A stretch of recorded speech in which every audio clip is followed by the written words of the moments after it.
Hello mga bebe loves! Good morning! And 11:17 ng umaga. Ano na, February 21. Grabe guys. Palapit na ng palapit na tayo mga bebe ko sa sa March. And which is, pag na-hit natin yung March, my gosh! It's our due date. Due date na month. And yeah, 9 months. Nagpapakulo ako ng monggo kasi nakapamili kami ng monggo, 'di ba? Nagpakulo ako ng monggo. Tapos haluan ko siya ng oh my gosh. Oh my gosh, akala ko, oh my gosh, muntik nang nahulog. Diyos ko. Pag nasira to, wala na. Kinabahan ako, muntik nang nahulog itong camera ko, mga baby loves ko. Buti na catch ko. Pag nasira to, wala na talaga. Wala nang kinabahan ako kanina. Diyos ko, my gosh. Buti na-catch ko. So, luto ako ng monggo. Yun ang ating lunch. And then, imimit ko yung kaibigan ko. Yung mare ko dito sa Sydney, mga bebe ko. Pregnant din siya. So, imimit ko siya dinner mamaya. So, kailangan ko i-message si Scott. Pero magluluto ako ng dinner ni Scott before ako aalis. Kasi isa late shopping today. It's Thursday. And yung panahon, mga baby loves ko, ang ganda. Nakakamiss. Ganito yung time na nandito si Nana. Yung panahon is makulimlim. And so happy kasi iwawash ko mga bebe ko yung mga damit ni baby before ko sila dadalhin sa hospital. Ito ang errands. Ito ang gagawin ko ngayong araw na to. Aayusin ko na lahat ng damit niya kasi wala naman akong gagawin. So, yung mga bag na yan, itatago ko. Tapos, tanggalin ko yung mga laman niya. I-organize ko na sila. And, my gosh, sobrang kalat. Ganyan talaga mga baby loves. Kapag buntis ka, hirap ka na gumalaw. Lalo na't ako lang dito. And ayoko rin iasa sa in-laws ko. Ayoko iasa sa mga in-laws ko na pati mag-ayos na kwarto, ganun. So, kahit gusto nila, pero sabi ko, Ma'am, I can do it. Sabi ko, bait nila guys, sobra, wala akong masabi. Ang swerte-swerte ko lang. And, hindi ko pa nakakain yung croissant, pero nagpakulo ako ng kamote. Ang sarap niya, pinapapak ko lang siya. And then, may binigay sa akin Sis Rochelle. Sana maano kong siya guys. Sis Rochelle, thank you so much, kapatid. Binigyan niya ako ng malunggay. So, sana ma-defrost na siya para ihalo ko to sa aking monggo. Ito yan, pork chop. Tapos, magpa-fry ako ng bangus. Ayan ang ating lunch. Kasi kagabi, ang sarap ng kinain namin kagabi. Hindi ako nakapag-vlogs kahapon. Hindi, nag-vlogs pala ako kahapon. Pero hindi na ako nakapag-vlog sa gabi kasi na-close ko ng maaga yung vlog. Ang sarap ng kinain namin, very healthy yung baked dinner nila dito with steamed vegetables lang and then chicken na wala siyang oil talaga. Oh my gosh, sobrang healthy. Hello, bebe loves. Kausap ko, darling Ann. Darling!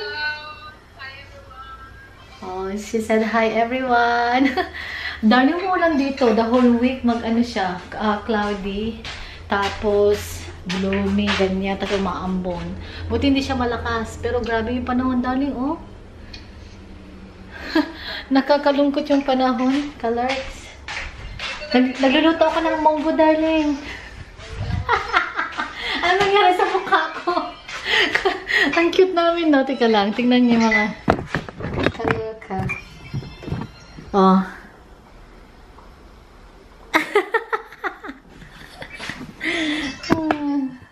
Looking so good. Ganito yung gusto ko sa guys, sa bonggo, yung thick siya. And andyan na rin yung karne ko para sabay na rin silang kumulo. Kaya lang mga bebe ko, lagyan ko pa siya ng bawang konti para masarap yung amoy niya. Okay, mga bebe loves ko, may share ako sa inyo. Yung Prem, originally price niya, it's nasa 500. So, nabili lang namin siya ng 330, which is pretty good deal na. At ay teka, patayin ko muna to. Same time, it's a reasonable price. Kasi ayaw naman namin mag-spend mga bebe ko ng 1,000 or 800 just for the Prem. Kasi ang mga baby natin, ang mga anak natin, o ang anak natin, baby ko, lalaki siya. So I don't wanna waste too much money towards Prem. So yung 500 actually is original price niya. And then 330, it's a great deal na guys. Perfect price. It's a reasonable price. At wise din yung asawa ko. Kami dalawa. Pag mag-spend kami something for prem, at least, mga bebe ko, nakasave kami ng malaking pera. Kasi guys, grabe ang mura, di ba? Compare sa mga iba na spend too much money, di ba? Tapos, after years and years, nakatambak lang yung prem. So, sayang yung pera. And at the same time, yung prem na yun, yung Agile Elite, one of the good brand sa Baby Kingdom, one of the best brand daw, at saka yun ang recommendation nila sa amin na prem.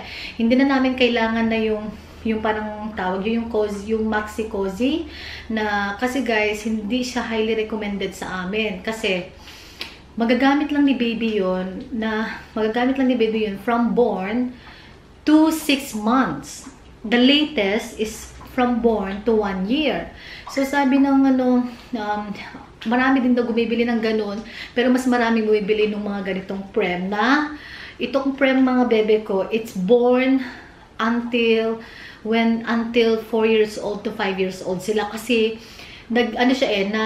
it turned into yung parang prem na hindi mo na kailangan siyang kasi na-fold siya na tawag doon, magagamit niya kahit na 4-year-old na siya, and even 5-year-old sabi niya magagamit niya kasi up to 25 kg yun eh.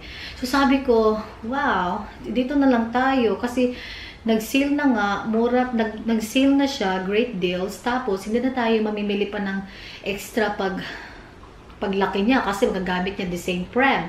So wise talaga guys, pag gagastos ka ng pera towards baby, mag-isip ka din, hindi lang yung just spend money, ganun, kahit na may budget kami, pero we are thinking na it's not really worth it to spend too much money para sa baby kasi lalakihan din kasi nila, mga bebe ko. So ayun, hindi namin binili yung maxi cozy kasi from born lang yun to 1 year old is the latest. Yung pinakita nga sa amin hanggang 6 months lang daw eh.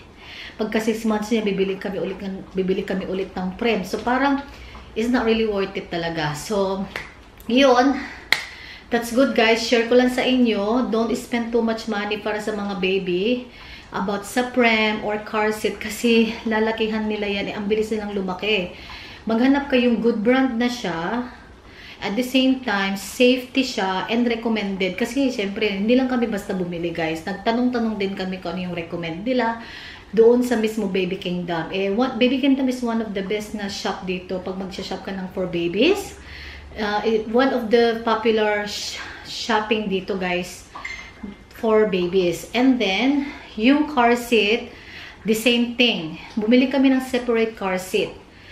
Okay, yung car seat na yun guys, it was $300. Binayaran lang ni Scott, it's less than 200, which is sale. And guess what, sobrang mura na siya pagdating sa mga ganyang pang baby, di ba? And recommended din yun. Hindi namin siya basta binili na, oh yan na, gusto namin, hindi. Recommended din siya, pinakita sa amin how to save yung safetyness ni baby, yung safety ni baby, ganyan. Tapos kung paano siya ilalagay, and okay na nandun siya. And yung baby car seat, mga baby ko, it's also born to 5 years old. So we don't have to buy another car seat later pag laki niya. Pag 8 years old na siya, or 7 years old, ganyan, bibili lang kami ng isang single na pang car seat talaga para sa bata. So, diba? Nakapamura na kami. Good brand pa din. It's a great deal with the great brand. And wise. Wise talaga, guys. Ginamit namin yung isip namin ng asawa ko. Kasi kahit na mayroon kaming pera, ayaw namin magwaldas ng pera. Gets nyo? Kasi ang bilis lumaki ng mga baby. So, ayun. Yun ang inisip namin. So, we don't have to buy. Kaya ito ng mga binili namin hanggang lumaki si baby, may awa ang Diyos. Hanggang 4-year-old siya, ganyan. Hanggang 3 years old, 4 years old siya. Hindi na kami mamimili ng panibagong prem or panibagong car seat. Para binili na namin siya from born to 5-year-old, born to 4-year-old. So, it's perfect na. So, we don't have to worry later on.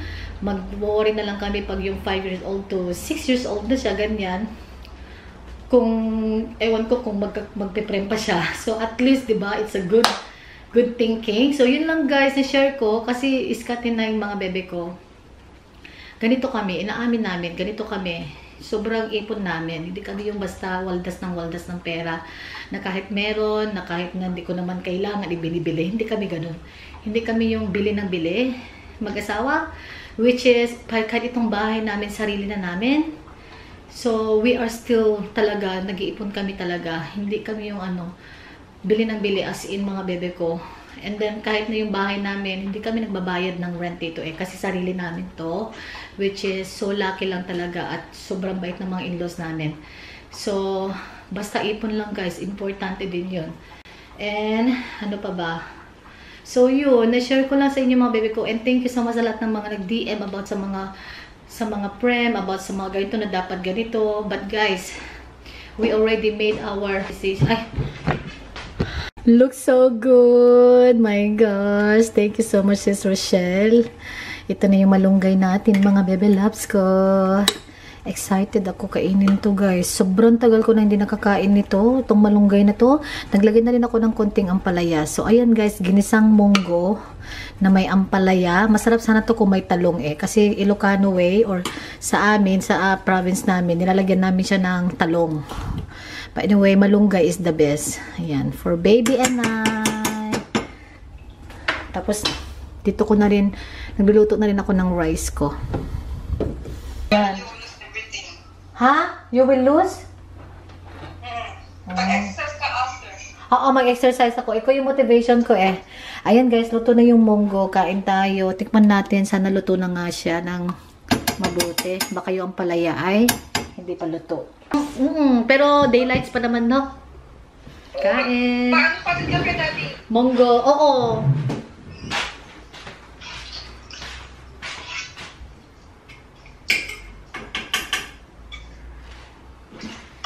Ayan, grabe sarap. Kain tayo. Sabayan mo ako. Gamit ka lang muna ito. Ay, oh wow. Nilaga sa kamunggot. Perfect. Grabe. Sige, mag-vlog ka lang din, Daddy. Oo, nag-vlog ako. Ayan, sasabayan ako ni Darling Ann. Kain kami dalawa. O, diba? Kahit magkalayo kami. Perfect. Masarap yun sa kanya nilagang baboy. Na mayroong corn. Kompleto. Ay, nilagang beef yan? Avoid sa baboy, darling. Bala. Avoid natin baboy. As much as I want pork. Hello, darling. Ang sarap. Ng munggo. Sarap ng munggo. Darling, gusto ko yan. Oo. Pero kung alala, pag nandito tayo, boodle fight. Gusto tayo, sige darling. Gusto tayo. Oo. Diyan pala tuloy si Joyce, no? Oo, kagabi ko siya ng darling. Galing ang sayo ng vlog nyo. Sobra. Saan? Yung sa tatlong kayo, yung mga best friend mo at yung cousin mo. Ang ganda ng outfit nyo dun, darling. Grabe, ang sexy nyo. Ang gaganda nyo pa. Yung outfit nyo, ang ganda ng kulay kasi yellow, green. Green ba yun? Basta, ang ganda nung... Gustong-gusto ko kayo, darling. Darling, gustong-gusto ko kayo panoorin pag kayo, magkakasama. Tapos, yung sa salsa night nyo.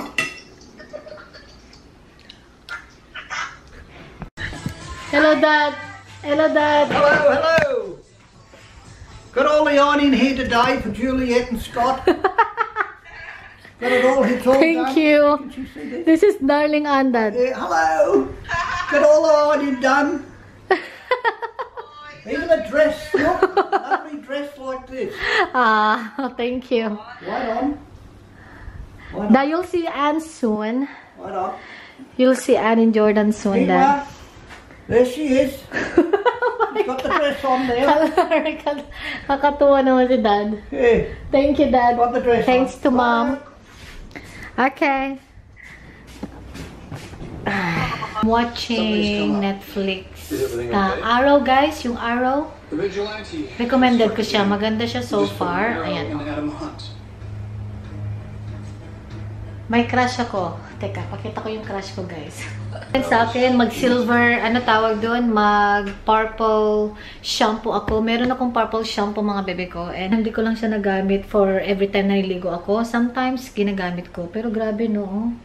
Pero anyway, saka na tayo magpaganda ng hair pag nanganak na tayo, mga bebe loves ko. Focus muna tayo kay baby. Magluluto ako ng spaghetti bolognese for Scott. Ito yung ating ingredients, guys, kasi alis ako mamaya. So, magluluto na ako ng maaga for his dinner. Ayan, tapos sinahaluan ko siya ng pasatas na Italian herbs at saka itong pasta bake, guys. Ginagawa ko siya. Binimix ko yan. Sobrang sarap na niya. So, ito yung aking style na spaghetti bolognese. Mas masarap sana pag Filipino style. Kaya lang, Scott doesn't like sweet spaghetti. Kaya, ito talaga, guys. Yung Aussie na bolognese talaga na perang medyo maasim siya. Ako hindi ako mahilig sa ganito eh. Pero, ayun na nga. Oh my gosh. Sobrang tamis ng watermelon na binili namin sa Coles.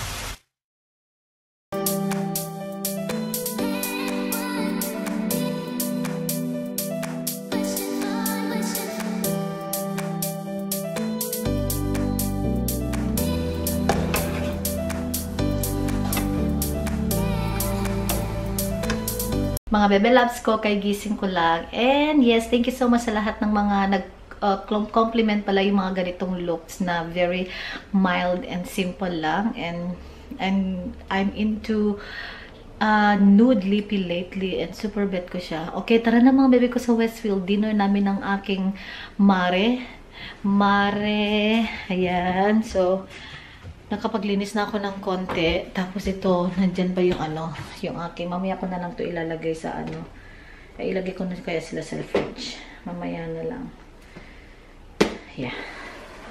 Mamaya na lang yung kamote ko nandyan pa. Okay, tara na, dalhin ko kayo mga bebe ko at dun kami sa Dumpling Queen and then mag-look around lang kami after ng dinner. Gamit kong palda is from Zara and then top is from Valley Girl. $5 lang bili ko dito, guys, sa Adelaide noon. Okay, let's go! Guys, nandito na yung aking mare na same din, pregnant siya. How many weeks na? 15. 15 na siya, guys! So, guess what? Pwede ko sabihin yung gender?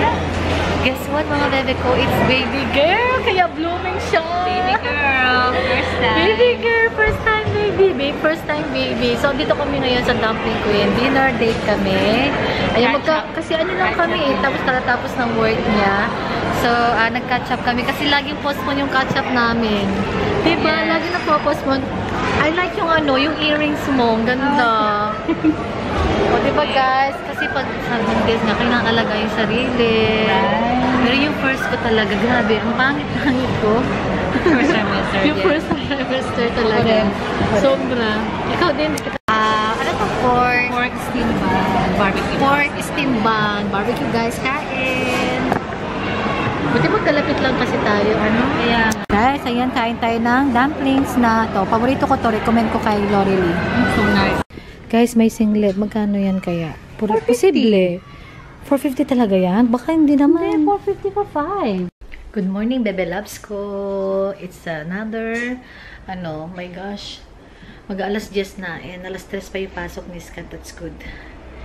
Kasi, yung asawa ko, full-time job siya. Pero iba-iba yung mga schedule. And, i-close ko na yung vlog. Super enjoy ko yung dimsim kahapon, kagabi with my friend Mare Lorelei. Thank you so much for catching up. And yeah, super enjoy namin mga bebe ko. And then afternoon, look around a little bit, tapos umuwi na din kami. I-close ko na yung vlog kasi mag-open tayo ulit ng panibagong vlog today. Thank you so much for watching mga bebe loves ko. See you in our next vlog. Bye-bye!